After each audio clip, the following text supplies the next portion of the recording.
Hello, welcome to my channel, KC Sledge Storyteller. Carrie Chug here to talk about the wonderful world of storytelling and to open up discussion about how we can tell the best stories we possibly can. I want to thank those who purchased Sledge number 1 this past week, and anyone who would like to order, there's the link there to place the order.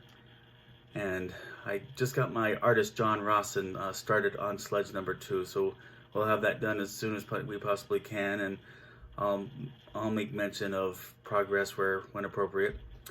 Anyway, last video we continued our genre discussion with cop, detective, crime stories, and the subject for this week, it will be all that's left. These are genres that I've never really felt like I have much to say about, but snippets of them can be found in the bigger genres that I write stories in, so it's worth just touching upon each of them. So first, romance. Just asked my wife that that quality had nothing to, romance, my being romantic had nothing to do with her marrying me, but I'm still figuring out the reason why, trying to.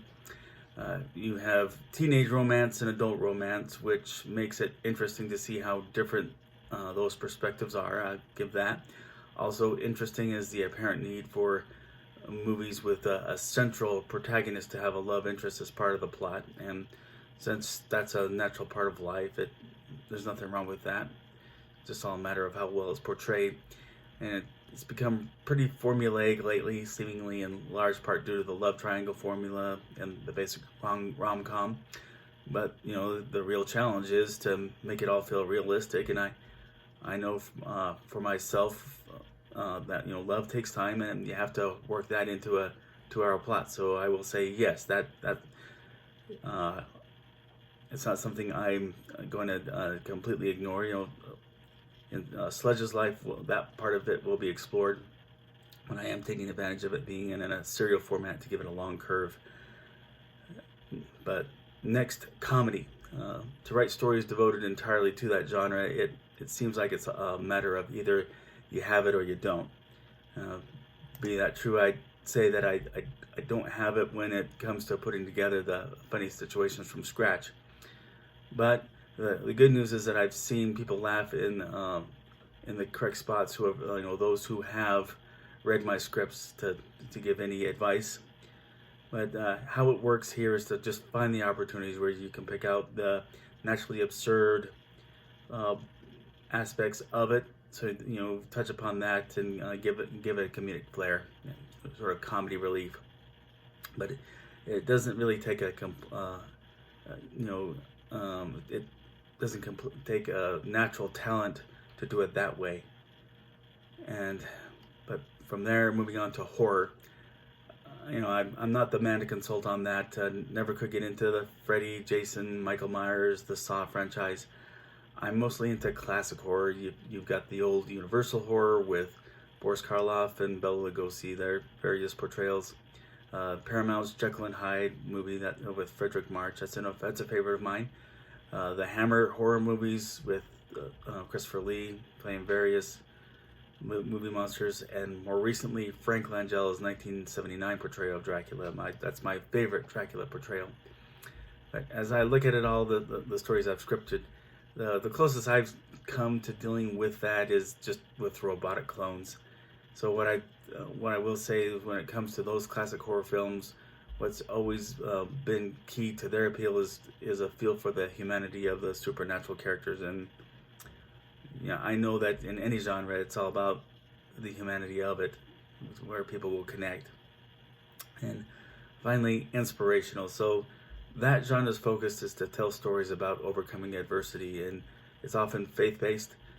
Now, speaking in terms of faith and religion, I am affiliated, but I try to keep my focus not so much on being religious, where to me there's a hazard of basing your moral living on a checklist. So for me, it's more of a focus on being spiritual, where you lean more on what's in the heart for your moral decisions. But that said, like all the other genres, I'm not that into that particular genre. There's a tendency to portray people of faith as flawless and faithless people as evil. It's not always that way. There are good people in all walks of life. There are bad people in all walks of life. I mean, Ben-Hur, I like it, and I know a lot of people who don't care much for religion. They like that a lot for how well it portrays Ben-Hur's human condition, human journey. So there it's not so black and white, and then outside of faith-based, there's also the just overcoming, just overcoming adversity. Doesn't have to be faith-based. I like to mention Beautiful Mind. I think that qualifies, where Russell Crowe brilliantly portrayed John Nash's struggle with schizophrenia and his amazing accomplishments as a mathematician. But as with any genre, I believe that the struggles that everyone deals with are a necessary part of inspirational and faith-based stories. There's no exception to that rule. But wrapped it up quickly, but that's my insight on the remaining genres.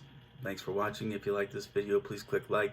If you like this channel, please click subscribe and share this channel with friends.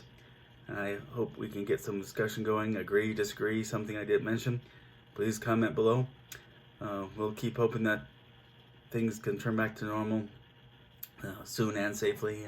Hopefully governments and businesses are making the right decisions. I am a little uneasy of how quickly things are happening, but let's remain mindful of our habits, wash our hands, avoid touching our faces, keeping our distance, the social distance, 6 feet, wear masks in public, and stay home if we get sick. But that's all for now. Have a great day.